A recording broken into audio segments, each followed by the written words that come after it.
Welcome and thank you for joining us today for this NOCTI Spotlight webinar. This is the second in our Spotlight series focused on resources for new CTE teachers. My name is Ashley Campo. I am the Outreach Coordinator at NOCTI, and I'll be facilitating this webinar today, where we will be discussing expanding relationships and enhancing classroom content. I'd like to introduce our presenters for this session, Dr. Pam Foster, Education Consultant, and Dr. Kathleen McNally, the Senior School Improvement Instructional Coach at the Southern Regional Education Board. Let's go ahead and jump right in. Everyone, please welcome Kathleen and Pam. Good afternoon, or whatever time it is for everybody.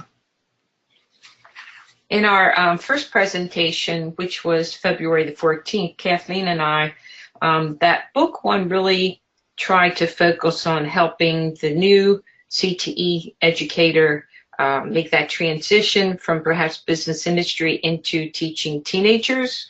And so I had discussed student behavior and expectations, and then Kathleen followed up with closely related classroom culture. This time we're going to try to address guidance for examples for communicating with parents, guardians, and the community. And then Kathleen is going to follow me, and she's going to be discussing strategies and the importance of CTSOs to enhance teaching. This is mostly coming from book 2. The second book, the first book kind of focuses on the first 3 years of that new CTE teacher. This one kind of focuses on the remaining part of that first year. There's many topics that are extremely important, but we'll try to hit just some basics to help people, even if you have a couple years of teaching under your belt. Hopefully we can share some things here today that will benefit you. It is important to know that research shows that the most influential people upon a student, and that's with regards to enrolling in a CTE program or not, especially our friends, and it can also be parents and guardians. And I would ask for some examples of how the audience members would communicate with parents and guardians, but we're going to skip over that, and I'll provide you with some additional examples. Communication, interaction, support, those are all very, very important. And when you think about how parents and guardians, and I'm not going to say parents and guardians the whole way through this presentation, just understand that the person that is responsible for that child, parents, guardians, whoever, those are important people. It could even be grandparents. But we tend to think of parents being involved at the elementary level, maybe at the middle school level. They can send food in with the student for birthdays, parties, unless there's some school restrictions about food allergies, and that is happening in some places. They can volunteer to chaperone certain events. There can be a room mom or dad. They can certainly help with fundraisers. But when you get to the high school level, it seems like it's a little bit more challenging to get parents involved. So what can we do? Well, ways to contact these folks would be through phone calls, obviously, and I'm going to give you some guidance on that a little bit later on as well. You can get information and contact teachers through the school website. Usually their email addresses for the school are listed. School newsletters are a good way for parents, guardians to find out what's going on within their school, maybe suggest some opportunities for their student to get involved if they aren't involved in some. There's school events throughout the year, especially back to school night, which usually happens in the first month, just to kind of get everybody on board, back into the swing of what the expectations are. And of course, fundraisers that would come up to raise money for kids to participate in some in-school or most likely out-of-school events. And then community events. I have down blood drive, Habitat for Humanity, and food bank. Let me just kind of expand on those a little bit. With a blood drive, however they could help out. This would be especially important to students that are maybe in the allied health careers or really any of the medically related careers. The Habitat for Humanity, where people come together and they will build a playground for a community, often with a lot of the materials donated. Think of the incredible experiences that that could provide, working with other adults and people, if with the carpentry program at your school, electricians, plumbing, HVAC, etc. A lot of ties in for parents to be involved and have their students involved with that project. And then the food bank, obviously, is going to be a little bit closer tie perhaps with the culinary students. There are some more examples here. So in school, we would have some of the morning videos where parents could perhaps view what some of the things are, again, going in the school besides the newspaper or newsletter or something, but looking at that sort of stuff. School program posters that would show the different career areas that are available within the school program. You can always send emails perhaps to parents. If they provide you a web address, you might be able to send text to a parent or other social media. Have to be really careful with this one. You might want to set limits as to the times that they can contact you, so you're not getting that phone call maybe at 10:30, 11 o'clock at night. But basically, it is a way to quickly communicate with parents and guardians, just to be careful that things are appropriate and professional. We see in the news how sometimes that goes so wrong. And then also, parents and guardians can assist with field trips and some in-house programs and occupational advisory committees, OACs, if they are qualified. So there's many opportunities there. I just want to explain a little bit more some other ideas here, that when you're communicating, we know that effective communication means reaching out to parents and guardians, and it's a good time to try to answer their questions before they ask. So I would suggest that beginning of the school year, that you try to contact parents and guardians and explain how and when you'll keep in touch with them, and also vice versa, what they would prefer as a way to communicate with them when not in person. You need to help parents to learn to trust you and to try to make them your partners. If you can do that, they will wonder less about what's going on at school, because they're going to be in the loop. They're going to know what's going on. And so you need that positive, productive communication between parents and teachers, and that can have a significant impact upon student achievement and also attitude. When you do need to contact a parent, it's nice to surprise them with a positive comment, because a lot of times when we make that contact with a parent, it's because there is some concern with the student or their behavior. So it is nice to say something positive, and a phone call is a simple way to do that, maybe a text or an email too. So again, you're trying to be proactive so that you can have a relationship with the parents, so that if a problem does arise with their student, you have that communication sort of established already, and hopefully a little bit of a feeling of trust. And all these things take time. When you are teaching and just trying to keep up with students and the paperwork, grading, homework assignments, projects that are being built in the lab area, there's just a lot to take care of, especially in your first few years of teaching. But if you reach out and you communicate with parents and guardians, it can be worth the time. So it does definitely take time. You have to figure out when you're going to be able to find that time that's mutually beneficial. When you do have a student concern, you need to contact the parents in a timely fashion. You need to be very diplomatic about it, and you want to try to do this before the concern escalates and becomes even more negative. You need to explain what you've already done to address the issue. Did you talk to the student one-on-one? You know, was there any kind of privilege taken away? And so that the parent knows what's been done up to that point, other than you just voicing a concern. You also need to tell them or share with them some strategies that you are considering next if it becomes necessary. And again, once progress is seen and has been made, you really need to share that with the parents and with the student. You need to reinforce that. Anybody that has dogs know a lot about training the dog and the benefits of with the positive reward. If you ever get into a situation where the parents are lashing out at you, you just have to kind of stop and realize that they are voicing frustration at not being able to help their child. Maybe they're seeing it one-sided. Again, you need to share your perspective of things, but the main thing is to try to de-escalate the situation. There's been only 1 or 2 times in my 34-year teaching career where a parent just became unreasonable.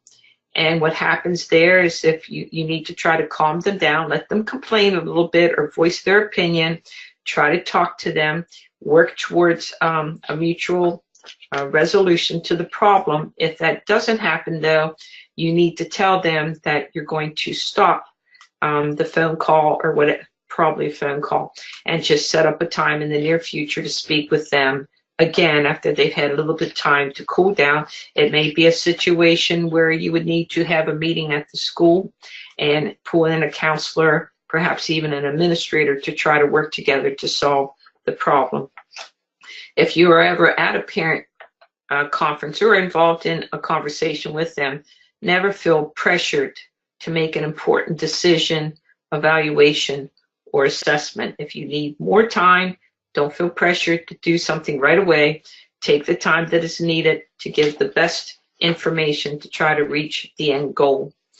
And research shows that parental involvement can actually free teachers to focus more on the task of teaching and to use less time reacting to questions, concerns from parents.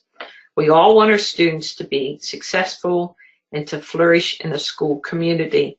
And I think out of the new teachers that I have mentored, usually the discipline and the communication with the parents are some of the greater challenges. So just really establishing positive rapport with the student and also with the parents and guardians.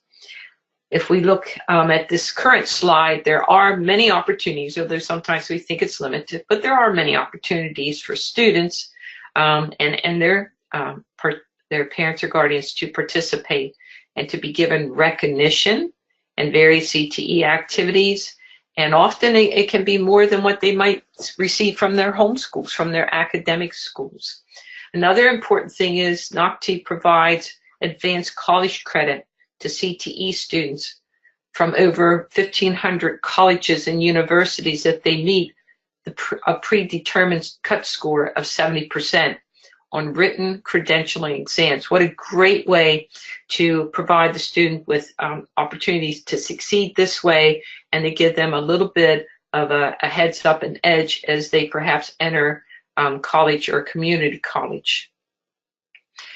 We have in the books towards the end of each chapter, we have some key learnings just to kind of recap the most important points that we are trying to make with the topic during that chapter. So in the case of the parental guardian communication, we need to remember to be as positive and proactive with them, and to do so in an objective, professional way. Every student deserves that, whether they're in your head, their favorite, or a real problem child. Every student deserves this.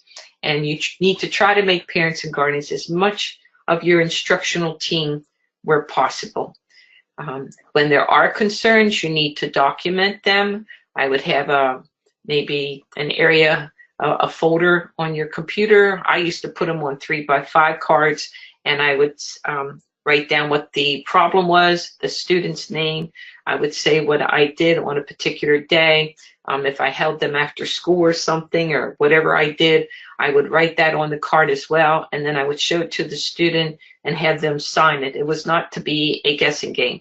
Just like when I would occasionally put my students in timeout, before they were allowed to come off a timeout, they had to tell me exactly what the problem was and what was going to happen if they continued to do that next time. So communication with the student, and also communication with their parents and guardians.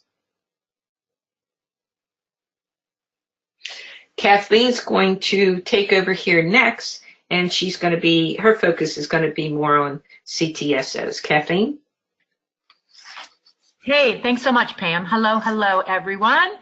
Great to be involved in this second Spotlight Series webinar about 10 more things to know of your first year in teaching in career technical education. So thrilled. Kathleen McNally, come to you from SRAB and friends of the NOCTI team.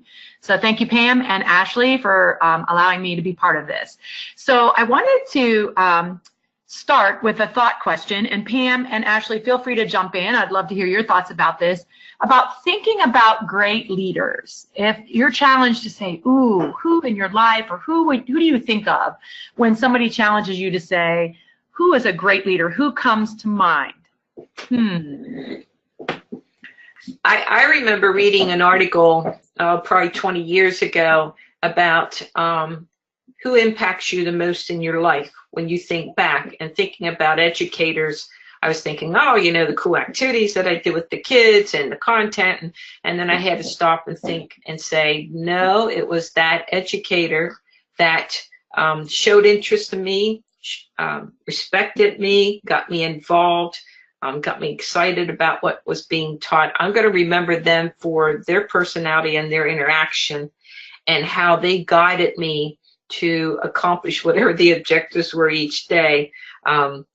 Not just the content, but the way that I was treated and their enthusiasm. So that's what I would say.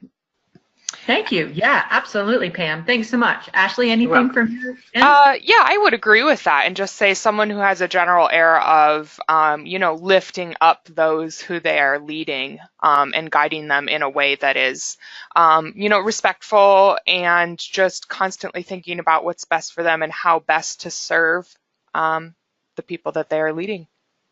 Absolutely. Thank you so much. So on the next slide, I'd love to invite you to think of some examples of great leaders and leadership. And it's interesting that you both kind of targeted this idea of effective teachers, right? So when this question is posed to teachers themselves, whether it's new or seasoned, or to students, so often they come back with this. They may say, often they'll say a parent or somebody in their family that was very influential, but they also mention teachers. And so that's a tribute and, you know, a nod to how powerful a position of a teacher holds in a person's life. So some other examples of great leaders, if we keep moving on the slides, which I find interesting. So some people also recognize really famous people, right, in terms of leadership. And they may talk about the Fortune 500 companies, like who's the Tim Cook in terms of Apple. Einstein is an interesting example of great leadership, even though a historical perspective on leadership, you know, this philosopher of science, and best known for in kind of the masses about the relationship between mass and energy and all that good stuff, and winning Nobel Prizes. The tenets of Einstein, he represents to so many people this sort of tenacious persistence about what is right, and really challenging the status quo of like, well, these theories don't hold true anymore. So this gentleman in one lifetime, which is very small in our spectrum, right, has asked big questions and challenged himself and challenged others to ask big questions. So that's such an amazing part of leadership. And then another example, and lots of people, I would suspect lots of people don't know the woman on the screen. I didn't either, but I was researching, and her first name is Maria Kloss, and she's the president of Mudd College. And why she came up in the term of researching leaders is this woman is passionate about science education in STEM fields, science, technology, engineering, and math, and has taken upon herself to have a personal mission. So great leaders have this personal mission that they don't let go of, that they really strive to do. And her mission is to bring more women, young women, into the science field, computer science, coding, all of that sort of STEM-related field options. And she's increased in her college alone that over 40% of those in those majors are now are female. And so you think about those tenets, and they're two random examples, but in the next slide, you'll see why I started here with this. And that is, oh, sorry, if you bring them up again, Ashley, there, and in the middle, one more, yes. So the idea that Pam suggested is to really challenge you to think about enhancing your career and technical education program, your teaching, your subject, your content, your curriculum, with this idea of leadership. So students can see themselves as the next leader in their field, because we need them. We need the future automotive leaders. We need the future welding leaders. We need the future healthcare leaders. So the question becomes to busy CTE teachers on the next slide, how do you develop those leaders, right? What is that? What is the way to do that? There's lots of tools and techniques out there, and some of them are packaged very nicely for CTE teachers, which I'm going to get into. But I will tell you that the quote on the screen is absolutely the way to go from John Maxwell, a leadership guru, that you develop leaders through action. Leaders are developed and to develop through discipline, how to follow somebody, really good listening skills, and keep learning, be a lifelong learner. All of those things, all of those tenets of powerful leaders are developed by actually leading. And so that would suggest to us in our field as CTE teachers that we need to afford opportunities for our students to lead something. And that's a hard shift. It's hard because when you're a new teacher, you tend to really want a lot of control, and control is good. But control can also go too far. You want to think about that sweet spot of where students have opportunities to stretch themselves and take on responsibility, but not so much that they're lost or they don't know what behavior expect and what the expectations are. So the next slide, thank you so much, is looking at this idea. Benjamin Franklin, that classic quote about involve me and I learn, is absolutely true in this. So we encourage CTE teachers from the beginning of their time to really think about how can you offer students opportunities to perform in roles with responsibility. The more responsibility and expectation presented to students with scaffolding, with assistance, and with support systems, the more they're going to step up and grow as leaders. So you want to think about your learning environments, your classroom, your lab, when they're out on externships, as authentic opportunities to develop as leaders. Think about those and how you're going to build those into your classes and your labs. So our focus, thank you, this afternoon, next slide, is really about enhancing your content through CTSOs. Yes, that's another acronym for all of us in our field. It stands for Career Technical Student Organizations. They're national in scope, and they serve students in all career technical education fields. There are 11 that are nationally recognized that complement different career technical areas, including Business Professionals of America, BPA. There's DECA for marketing students. We've got FCCLA for future career and community leaders. Educators Rising is one that's an organization for students studying to be the next teacher. Our FBLA also has a post-secondary option.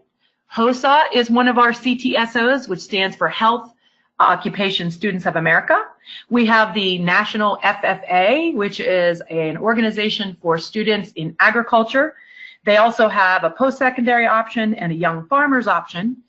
Skills USA is one of the CTSOs recognized that serve students in trade and industrial educational areas, and TCA, which stands for Technology Students of America. So all of those 11 organizations fall under the umbrella of the Career Technical Student Organizations. And all of them have the intense focus and mission to develop the next leaders in career technical education. So it's all about leadership. So the next slide will pose a challenge question. So in order for us to think about our role in contributing to students growing as leaders, we want to ask ourselves the question on the screen. So what skills are most desired by employers? This is a really fun question to wrestle with, for your students to wrestle with and to Google and to figure out. I welcome Pam and Ashley. If you want to jump in here, would love to just hear off the top of your head, what do you think the list is? If you were going to do 10, David Letterman's, I know he's retired, but he's so classic, Letterman's top 10 skills most desired by employers, what 2 or 3 really come up to play? Either of you want to jump in? It's interesting because my brother-in-law was working at Lowe's over a holiday, like Christmas time, and he actually got a monetary reward after about 2 weeks of employment because he showed up to work. That sounds crazy, especially Wow. after 2 weeks, but my understanding is that it's really difficult sometimes to get not only people that are qualified technology wise with whatever skills it is for the particular job, but also the so-called soft skills, the employability skills of showing up to work on time, being responsible, doing what you're supposed to be doing while you're at work, not looking at Facebook, etc. Just and being a team player, I guess, would be another one too.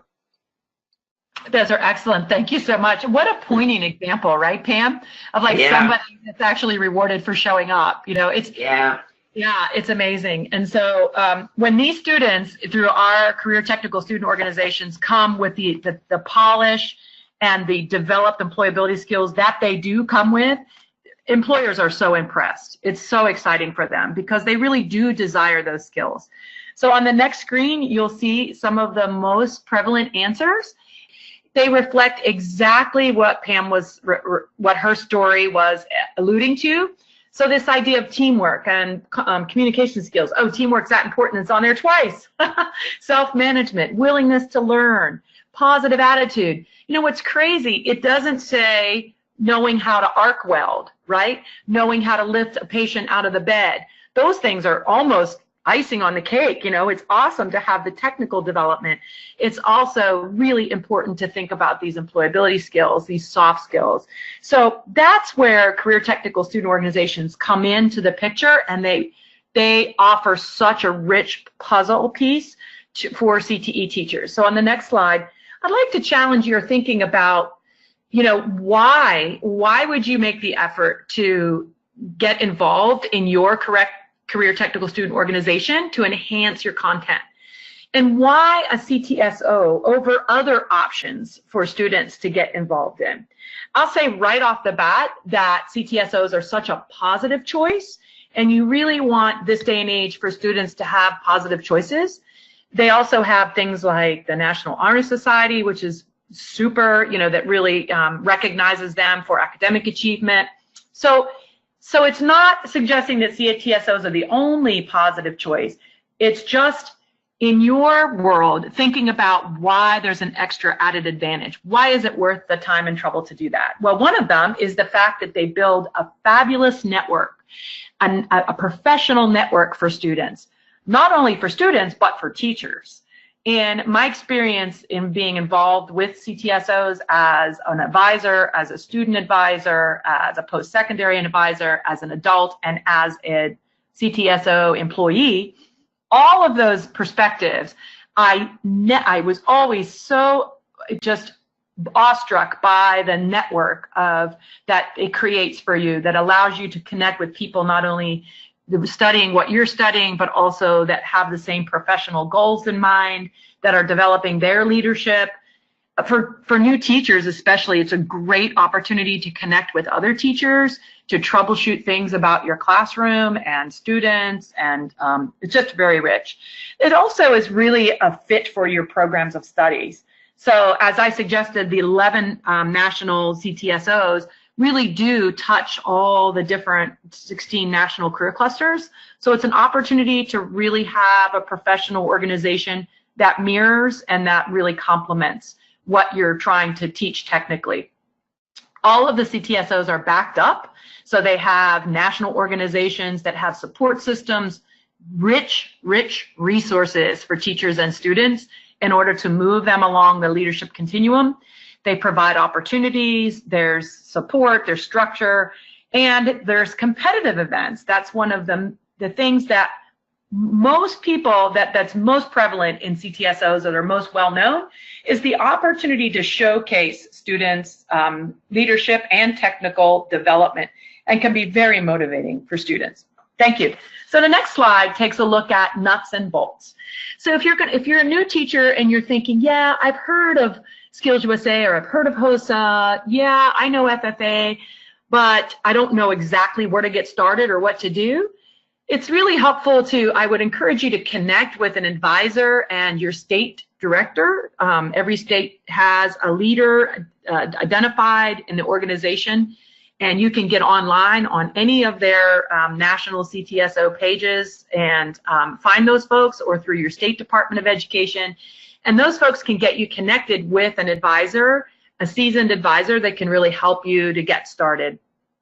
The nuts and bolts on the screen are ways that students can organize themselves in order to accomplish something. So as we said at the beginning of this section, students develop as leaders by leading, by doing it. So the goal of career technical student organizations is to provide students tools and support for them to lead initiatives.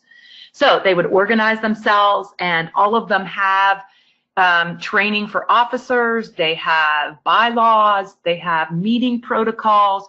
All of those things are available across the student organizations to help students understand how do you get people together? How do you organize yourselves? How do you develop some goals and meet those goals? So students would be expected to meet regularly throughout their school experience, hold meetings, really wrestle with big decisions, figuring out how to meet the needs of their peer groups in terms of making sure their student organization represents all the needs and interests of their membership. And then CTSOs promote this idea of developing what they call a POW, a program of work. And that's a way to organize what students work on. So the CTSO tools and techniques will offer suggestions for programs of work. In my experience, I think it's great if the students at the local level, like within your programs, are the ones that develop the program of work, and they tailor it to their school, to their community needs, to where they are in their development, so that they really own it and they really have a vested interest in being successful. So those program of work can typically will include maybe membership drives. Fundraising is a big thing because, for example, if they want to be involved in competitive events, and I'll talk a little bit about that in just a minute, competitive events typically have different levels all the way up to national and international opportunities. If students want to be involved in that, there's a cost to that. And so often you'll see fundraising as part of a local program of work. So there's information on this sort of skeleton outline of things that students can use and to organize themselves and move forward on their goals. Yeah, so here's a challenge, and I invite Ashley and Pam to talk with me about this if you feel like playing. If not, no big deal. I'll jump in. So the CTS challenge I have for you is I'd like to show you a set of activities that students would do through a classic career technical student organization. And these functions, the challenge question is, how do they benefit students in preparing for a career? So on the next slide, I'm going to show you some different opportunities.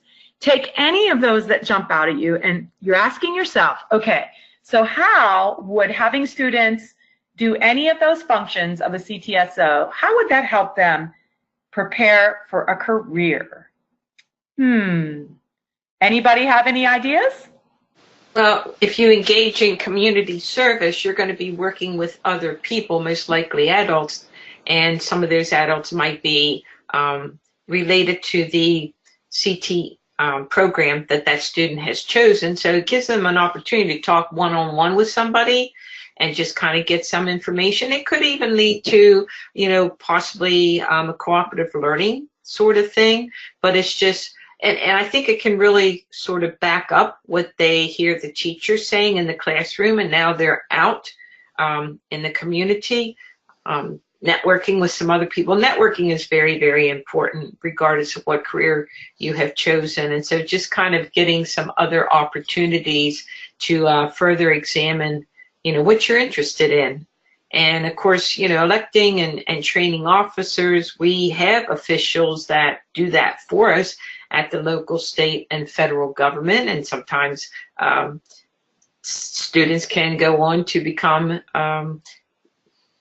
people that hold those kind of leadership responsibilities. But yeah, I think there's just so many things here with those couple bullets that would benefit the students.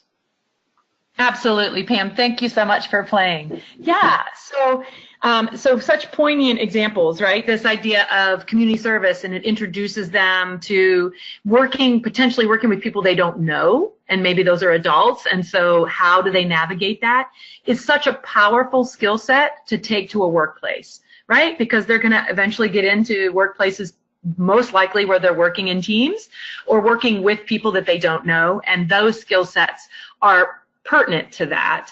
And absolutely, there's elected and trained officials in every state across our beautiful country. And so oftentimes you'll see those student leaders that really rise to the challenge of developing those skill sets are ready to take on that kind of thing. Or maybe they'll be part of their local Kiwanis club or something like that. So they have that extra edge in terms of knowing how to operate and function and move work to successfully lead a project, an initiative. How do you rally people, right? When you organize chapter members, that's a difficult skill set. I know many adults that have trouble with that. Like, how do you really create a shared vision and a shared mission and really rally people together to go after that? Those are all transferable skills to the workplace. Thank you, Pam, for jumping in there. Absolutely. And so if you look at all of those activities, and that's just a kind of the tip of the iceberg, you can tell that it's just a rich opportunity. I've talked with hundreds of advisors over my years in education, CTSO advisors, and those are teachers that take on the opportunity of owning a group, being part of connected to a student group. And they will say to me, this is some of the toughest, work I've ever done, and also some of the most rewarding work I've ever done. It really does allow, the opportunity to go kind of have a deeper appreciation and a neat relationship with those students, really supporting their whole development, not just teaching students how to bend PVC pipe, but also caring about them in their own professional development, which is exciting. On the next slide, I'd like to take a pause and recognize that CTSOs are a huge source of inspiration and recognition. So as Pam shared with us about the power of partnering with your parents of your students, whether those are parents, guardians, uncles, friends, those folks can be brought in to the CTSO network and fabric as well. In fact, just 2 weeks ago, I was invited and I was at Career and Technical Center's local competition. And then we're going to talk about competition, and it starts there. And this center makes the effort to really showcase every student. Every student is expected to participate in a local competition, and that competition is designed to reflect the state competition, so the requirements and the expectations and the design of the competitive event, and there are hundreds of them, look just like the state, and then move on to the national. And so these students had an opportunity to be showcased and really challenge themselves, and the parents and community came out in droves. They came to see these students. It's a beautiful source of recognition. And it doesn't have to be just those few students that may end up representing your center to go on to bigger and better, bigger and larger arenas. It can be right there at the local level. So it's really awesome. So while we're on the topic of competitive events, I'd like to take a moment and share with you some ground rules that I think are have been lessons learned over time that I think are very important to consider. Competitive events, again, are one of the most well-known aspects of a CTSO's program of work. It is people are very passionate about it. It works for lots of students, and so and it's a very rich source of recognition, and often really connects students to professionals in the field, to scholarship money, etc. So that's why it's important to really think through the nuances of competitive events. The first ground rule is the idea of really making sure that it's not that you don't apt to become it's like not a selective approach to involvement, meaning that I've also witnessed in my days there are programs out there where the teacher will say, well, this student right here is the best student I have, so I'm going to send this student to the competition, without allowing all the students the opportunity to step in and step up for the expectation. So why is that short-sighted? Well, there are definitely students that have kind of a natural, innate ability tends to be in your area, but there are others that will be persistent and work hard and also develop those skills. And students handle the idea of competitions differently, and it's really important that every student have an opportunity to experience that, to benchmark themselves, to see where they are in their skill development. So I strongly encourage you to work on having a local competitive events where everybody gets a chance, and then those that rise to the top can then be fairly identified as your representatives. And you want to begin at the local level and have a school-based competition. Mirror the objectives for the state and national events. That's very important, so that students, while they're showcasing and while they're challenging themselves with a local opportunity to benchmark, they're also learning about the state and national events.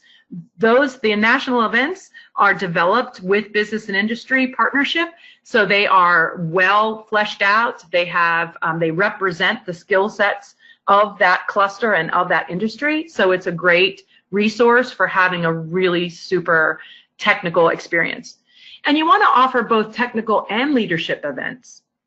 Students may be more wired, not necessarily just to be the draftsman. They may appreciate that and do well at that, but they may also have really, strengths in leading an effort or public speaking, or working to create a community service event. There are lots and lots of opportunities in the leadership realm too to consider. So I also have experienced this. There are some students where competitive events or using a competitive approach to learning is not really part of their nature. So really think about and consider creating other avenues of recognition and showcasing. That can be through community service, through your program of work of your CTSO. Students can shine and have opportunities to really go deeply in their involvement and have nothing to do with competitions. So I always think it's kind of a shame when you have a CTSO and the only thing on their program of work is the competitions, because for some students it just doesn't work with their wiring. So think about that and think about a balanced program of work. And finally, keep the focus on learning and growth. It's a hard, Pam probably has these experiences as well. It's a hard lesson for students to win, and it's a hard lesson for them to lose. And all of that is a learning experience. So the more you keep up sort of the natural focus on the learning and on the growth and benchmarking a student for his or herself, the healthier it is and the more they can accept whatever the outcome is. The benefits really abound in terms of the CTSOs. I can't say enough about the value and the benefits to students. Again, it's not something that's easy. It tends to be really effective, more effective if teachers collaborate together. And so a whole center has all of you working together to really promote the programs of work for your students. And students themselves really are to run it. So the more you can back off and guide them with tools and resources, the better. So as Pam said, some key learnings to sort of recap where we've been around enhancing your program with CTSOs. They are such a value-added complement. And I go back and forth about what version of complement to use with CTSOs. Complement with E means it really kind of completes it, which it does, and complement with an I, where somebody gives you a compliment like, hey, that looks great. Same thing. CTSOs could be both the complement and the complement to CTE. Increased CTSO participation equals increased readiness. It really does provide that scaffolding for employability skills and for leadership development. CTSOs offer students an opportunity to participate in networks outside of their own little world, and they really are supported through all these resources And they can, as Pam suggested in her story, they can meet somebody that could be their future employer. You never know. So it really is worth the time. And they're and the competitive events are very exciting and rewarding aspect. So all of those really come together to suggest it's worth it. So thank you so much for joining me in this section to really consider that. I'll turn it back over to Ashley, and she can share our contact information, and I'll turn it over to Pam as well. Thank you, ladies, and thank you for joining us. If I could just interject another thing, some of these benefits can be lifelong. Besides, in the case of my husband that went into carpentry, not only did it help in the ways that Kathleen was explaining, but it was interesting today.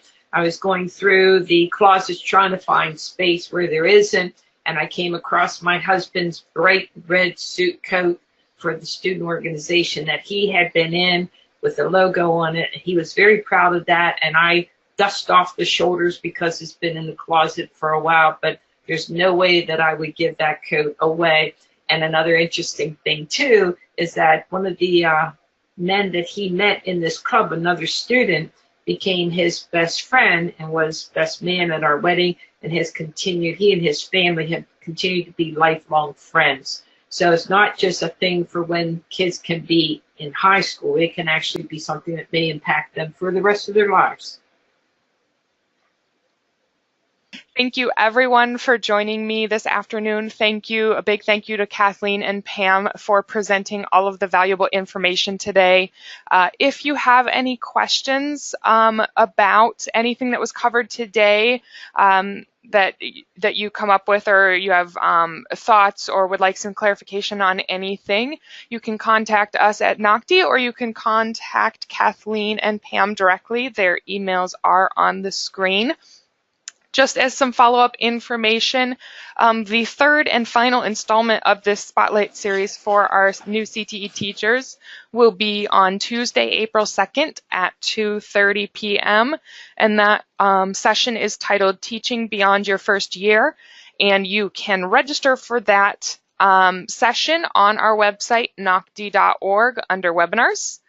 And then we have a teacher development webinar even further out than that on Tuesday, May 7th, also at 2:30 p.m., titled Teachers Make Every Day Count. And this is covering the 3 Ps for new CTE teachers, including preparedness, proactiveness, and purposefulness. So if either of those sound like they would be a great fit for you, head on over to nocti.org under webinars and register for one or both of those sessions. Again, thank you to everyone for joining us this afternoon. Have a great day. Thank you, Ashley. Thank you.